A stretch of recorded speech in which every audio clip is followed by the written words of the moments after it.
Today's feast of the dedication of St. John Basilica in the Lateran in Rome invites us to examine our growth in holiness. It's an opportunity for an honest look at how we are church when we're outside the church building. When people see you in everyday life, do they know you are a Christian?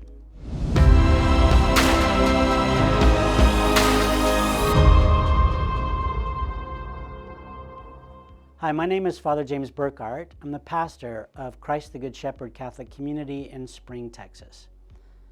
The church celebrates the dedication of St. John the Baptist Basilica in Rome because it's the cathedral church of the Pope. It's referred to as the Lateran Basilica because of the region of Rome in which it is located and the name of the man many centuries ago who donated the building and the land to the Emperor Constantine. The Pope, as well as being the world leader of all Catholics, is also the Bishop of the Archdiocese of Rome, and the Lateran Basilica is his cathedral.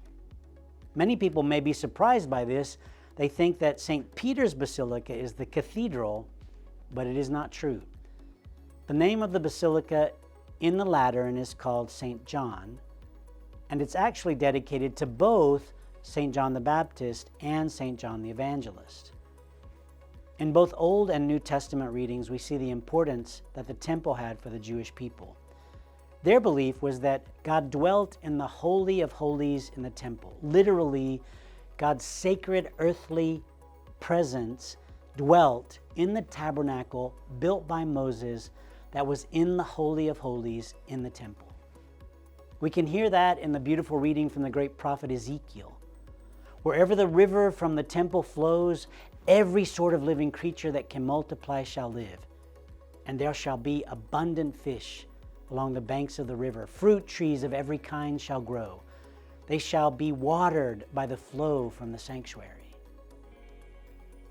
We Christians believe that when Jesus became human, he himself became the indwelling of God. He was the living person of God on earth. Jesus identifies his body as the new temple. Thus, Ezekiel's vision of the new temple applies now to Jesus' body. Ezekiel saw a river flowing forth from the temple. This is the Holy Spirit that flows forth from the body of Jesus, signified at the cross by the flow of blood and water from the side of Jesus. Of course, Jesus also knew what was to happen to him, that he would sacrifice his human self for the redemption of all humanity, past, present, and future.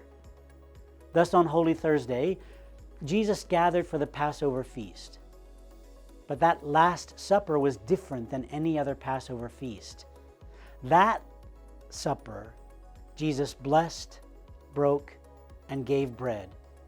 And he blessed and shared the cup of blessing, thus leaving for us, before his death, a constant presence of his very self in the Eucharist, his body and blood.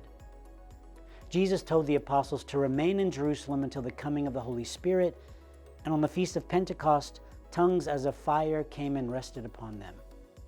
Then the presence of God moved into and resided in the apostles and the disciples. And now, for all the baptized, the presence of God in his Holy Spirit dwells in our very souls.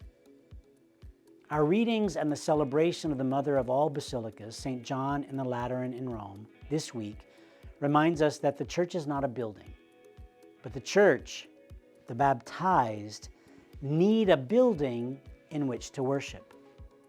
The feast today certainly celebrates the role of the Pope and the basilica in which the chair of the Pope resides, but even more, it celebrates the universal church of the world, the people of God, us. God bless you all.